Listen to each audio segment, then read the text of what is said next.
Update. Mother-in-law made me a cup of coffee which had a very strange smell. Specially for you, my dearie, she said. I smiled and answered, how sweet, and swapped the mugs quietly with my husband, who was humiliating me for years. 60 minutes later, part 2. I raised an eyebrow, folding my arms across my chest. Steve, you can barely stand. I'm calling an ambulance. I pulled my phone from my pocket, my fingers hovering over the screen. Margaret lunged, reaching across the table, and gripping my wrist with surprising force. There's no need, she said quickly, her voice a touch too desperate. I didn't react immediately. Instead, I studied her, really studied her. Her breathing was uneven, her pupils were dilated, and she was shaking, not from worry, but from pure, unfiltered panic. I met her gaze and spoke slowly. What did you put in his coffee, Margaret? The color drained from her face.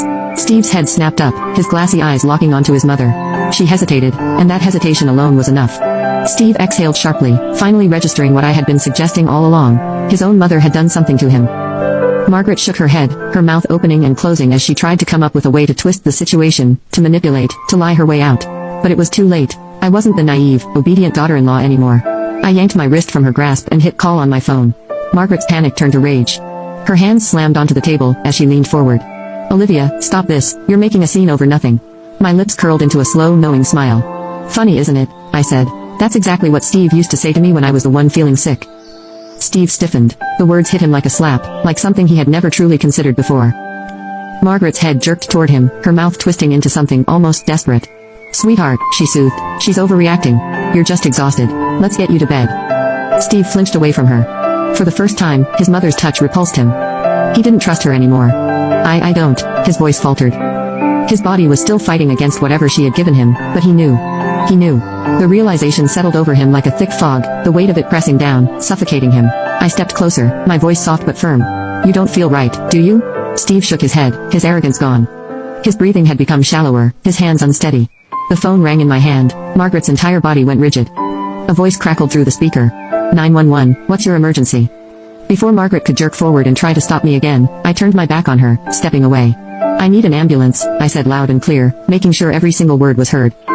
Steve sagged against the counter, his weight shifting unsteadily. He was fighting to stay upright now. Margaret's world was crashing down around her. I could hear her sharp, frantic breathing behind me, but I didn't turn around. I was done being afraid of her. This is Olivia Bennett, I continued. My husband drank something at his mother's house, and now he's having trouble breathing. He feels weak and is sweating excessively. I paused, letting my words sink in. I believe. I paused again, making sure she heard it. I believe he was poisoned. There it was, the truth, raw, exposed, irrefutable. Margaret collapsed into her chair, a breathless gasp escaping her lips. She wasn't in control anymore. A long silence filled the room. Then Steve, still unsteady, his voice hoarse, finally spoke. Mom. His voice shook with betrayal, confusion, disbelief. What the hell did you do to me? Margaret didn't answer. There was nothing left to say. The sirens started wailing in the distance, and I smiled because, for the first time in years, Margaret was finally powerless. The wail of sirens grew louder, cutting through the thick tension in the room. Margaret sat frozen in her chair, her hands clenched into fists on the table. Her once perfectly composed demeanor had crumbled, replaced with something raw and desperate. Steve, pale and sweating through his shirt, sat slumped against the counter. His breath was coming in short, uneven gasps now, his body clearly struggling against whatever was in his system. I stood between them, my phone still in my hand, my heart pounding steadily in my chest. It was happening. Years of humiliation, manipulation, gaslighting, years of being told I was weak, that I was imagining things, that I was being dramatic. And now, reality was hitting Steve like a freight train. The man who had spent years belittling me, dismissing my pain, siding with his mother against me, was now looking at her with something close to horror. The first flicker of doubt, the first time he was forced to see her for what she truly was. And that realization terrified him. The flashing red and blue lights cut through the window as the ambulance skidded to a stop outside. Margaret's head snapped up. No, she whispered.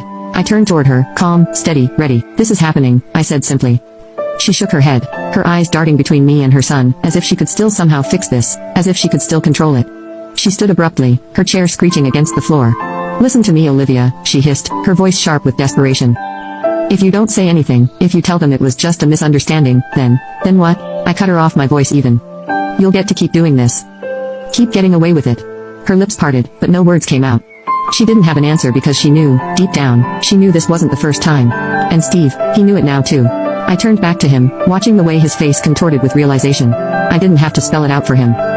All the times I had been sick, all the times he had laughed it off, all the times his mother had played innocent while I suffered, he knew. And that knowledge was crushing him. The paramedics burst through the front door, two of them rushing toward Steve.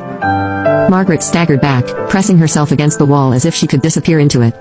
"What's his condition?" one of the paramedics asked me, his voice urgent. "He's dizzy, sweating, disoriented," I said. "It started about an hour ago, right after he drank his coffee." One of them immediately began checking Steve's vitals, while the other prepped a stretcher. "What's in the coffee?" the second paramedic asked, already assessing the situation. My eyes locked onto Margaret. She didn't move, didn't blink, didn't breathe. Slowly, I turned back to the paramedic. "I don't know," I said, my voice deliberately loud. "But his mother made it, specifically for him." That was it. That was all I had to say because the second those words left my mouth, Margaret's entire body went rigid. One of the paramedics turned toward her. "Ma'am, is that true?" She didn't answer. I watched as she struggled to find a way out, to lie, to twist the truth, to manipulate. But there was no way out, not this time. Steve, his voice hoarse, his body weak, finally spoke. His next words would change everything. "Mom," he swallowed hard. "What did you do to me?" Margaret flinched as if he had slapped her. The paramedics were already lifting Steve onto the stretcher. One of them turned to me. "He needs to be transported immediately. Are you riding with him?" I didn't hesitate. "Yes."